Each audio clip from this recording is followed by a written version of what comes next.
in Hickory Hill with connections to Memphis rapper Yo Gotti. BeeOl Kenny, recognized throughout Memphis for his street connections, has recently been apprehended, with reports suggesting his arrest is linked to the situation involving Yo Gotti's brother, Big Juke. And beneath all the expensive vehicles and popular music, the Memphis hip-hop community has been concealing some significant underlying conflicts. Kenny had been operating recklessly, releasing songs that appeared to incriminate himself, and now it seems all of that may have finally caught up with him, as the reality behind what triggered his arrest is more troubling than anyone anticipated. And we're about to dive into the details. The entire city is discussing it, and the hip-hop world is absolutely buzzing at this moment. But before we delve further into this chaos, let's establish clarity and focus on the verified information.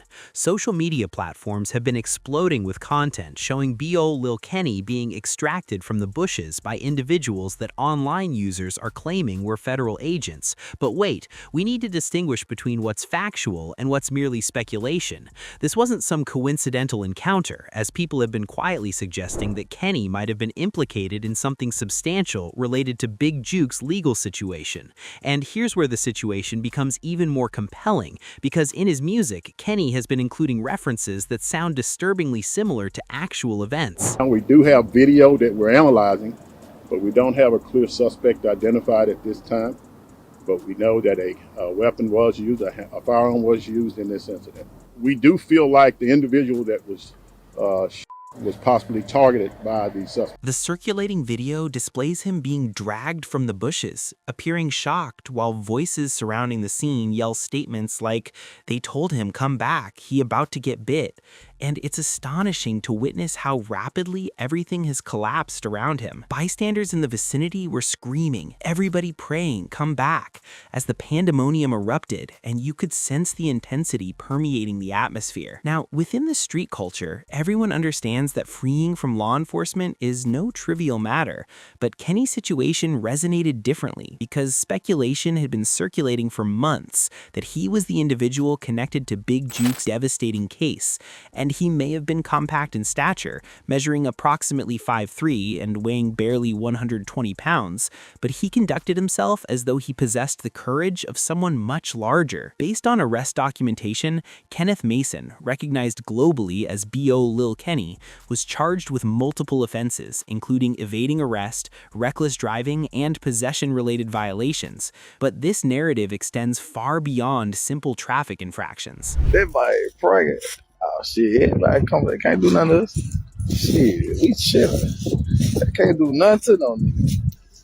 Hell no. Kenny appeared completely at ease while concealed in his hiding spot, and afterward, he even made light of the situation online by posting, "I was comfortable in them bushes, they had to drag me out. We was going to be there till nighttime waiting on me to surrender."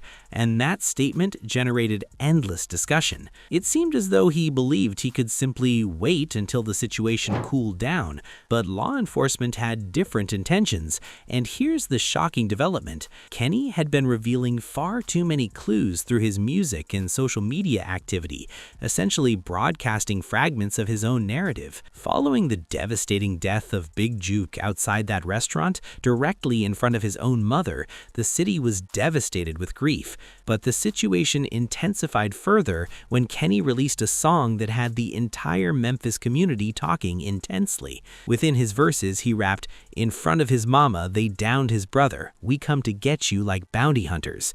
And that lyric alone left people absolutely stunned, as it sounded excessively similar to actual occurrences, and fans were in disbelief at what they were listening to.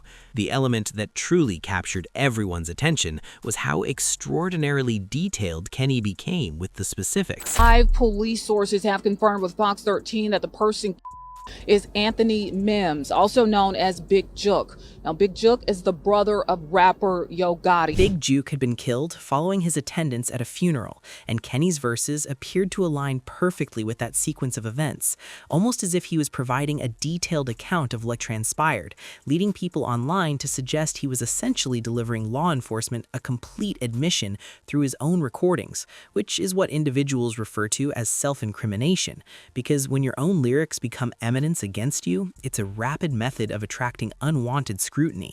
The reality that he released that song immediately after everything occurred had people speculating he might have been commemorating something significant, and he wasn't using the word they, he was specifically saying we, which made it sound as though his own associates were directly implicated. However, Kenny subsequently responded on Facebook by posting, "I'ma let it be known, but I never thought I'd have to stop putting these BS allegations on me. I'm a pretty good guy, but I don't want no clout for nothing. I don't have nothing to do with it." But by the time everything calmed down, the harm was already inflicted.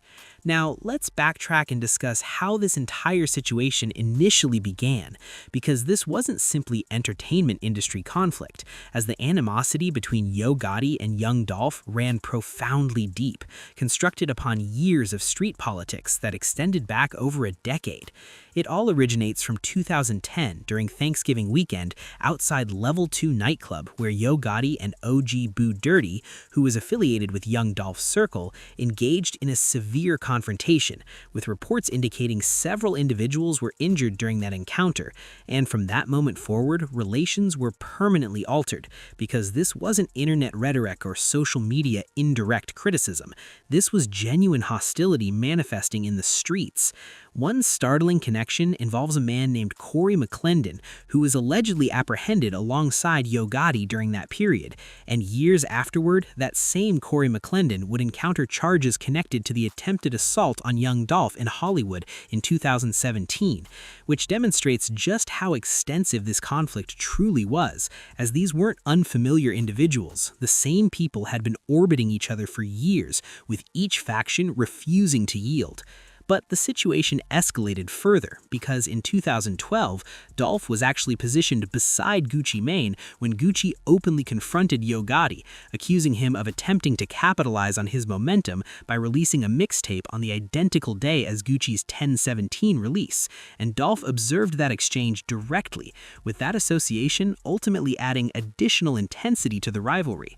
Throughout the years, the circumstances only became increasingly perilous, as in 2017, Dolph's vehicle was struck by gunfire exceeding 100 times in Charlotte, and investigators allegedly traced that assault back to individuals associated with Yo Gotti's circle, including Corey McClendon. And at this juncture, it wasn't merely rap rivalry anymore. It had evolved into an absolute street war that transcended far beyond music. The circumstances surrounding young Dolph's tragic death and Big Juke's involvement in it had the entire city engaged in intense discussion. But here's the unexpected angle.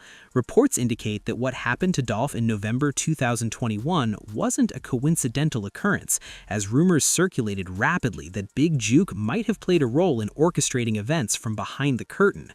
Big Juke, Yo Gotti's brother, wasn't merely family. He was the individual with his finger on the pulse of the streets, recognized as the driving force behind the CMG operation, while Gotti concentrated on the commercial aspects. And this wasn't simply about insult tracks anymore. This was about authority, influence, and credibility in Memphis. When Dolph continued challenging the CMG organization and applying pressure on their reputation, that friction allegedly escalated matters beyond the breaking point, because for anyone unfamiliar with how these street protocols function, when you issue a bounty or threat, you're entering hazardous territory, and if that individual has devoted followers, they're going to demand accountability. Dolph had people who cherished and honored him profoundly, and they weren't going to remain silent following what transpired, as information in Memphis traveled faster than any official documentation, and the streets were already assigning blame before authorities even verified anything. Once Dolph was deceased, people began suggesting that Big Juke's participation might have transformed him into a target himself, and he was cognizant of the dangers, but allegiance runs incredibly deep, particularly when family and heritage are at stake. During legal proceedings involving the accused, it was disclosed that Big Juke had been placing calls and coordinating activities on the identical day the incident involving Dolph took place, with Big Juke being perceived by many as the individual directing operations, which established him as the primary target for retaliation.